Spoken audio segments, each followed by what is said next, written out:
According to the slain woman's sister, Danilo Souza Cavalcante appeared like a wonderful match before he brutally murdered his ex-girlfriend in front of her children 2 years ago in Pennsylvania.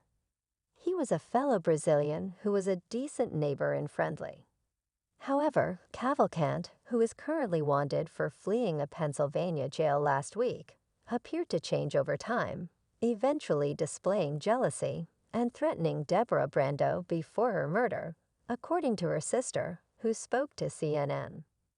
In Pennsylvania, Deborah's sister, Sarah Brando, who used to live close by them both and is currently caring for Deborah's 2 children, as well as her own daughter, is horrified about his release and concerned that he would come after her. "I haven't had any sleep in days. Since his escape, I've been having nighttime panic attacks." In an interview that was translated from Portuguese to English by CNN, Sarah Brando said, "I slumber and wake up terrified." On August 31, Cavalcante, 34, who was just last month found guilty of first-degree murder in the 2021 murder of Deborah Brando, broke out of the Chester County Prison, which is located 30 miles west of Philadelphia. This prompted a massive police manhunt. Authorities have warned neighbors in the vicinity of the prison to keep their doors closed, remain indoors, and check their security cameras because Cavalcante, who is also wanted in connection with a 2017 homicide case in Brazil, is extremely dangerous and determined to avoid being apprehended. According to Sarah, Deborah and Cavalcante initially crossed paths since they lived close by in Chester County.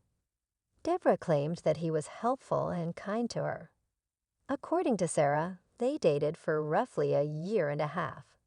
Sarah told CNN she stated he was polite to her, he was nice to her children, and that he helped her.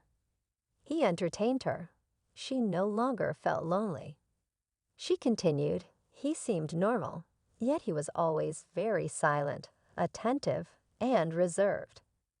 Although Sarah noted that he did a good job of raising Deborah's 2 children, there wasn't much attachment to them. No love, no hug, nothing. Very cold, she observed. Sarah claimed that over time, his behavior toward Deborah changed. Sarah added, she continued telling that he was very envious, that when he drank, he changed, that he kept rummaging through her cell phone. According to Sarah, Cavalcante used to threaten Deborah by stating that he would do the worst to her if she ever cheated.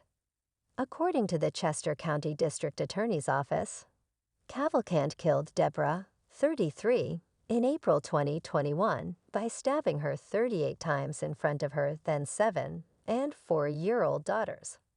A probable cause affidavit stated that she had requested a protection from abuse order against him the previous year.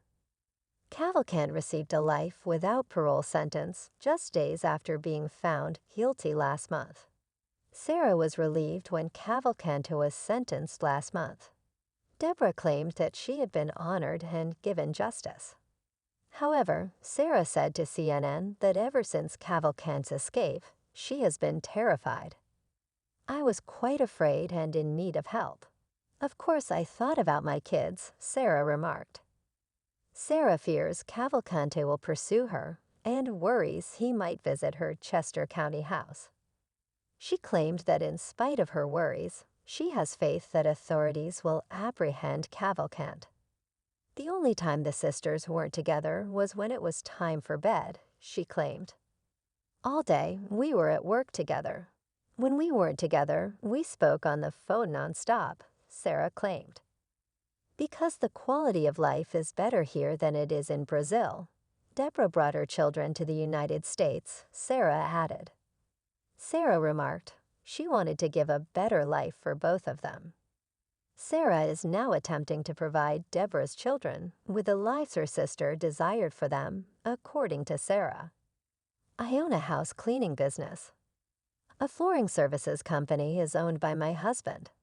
Since I lost my sister, we have continued to work our tiny lives and strive to be the best parents we can be for the kids," she said.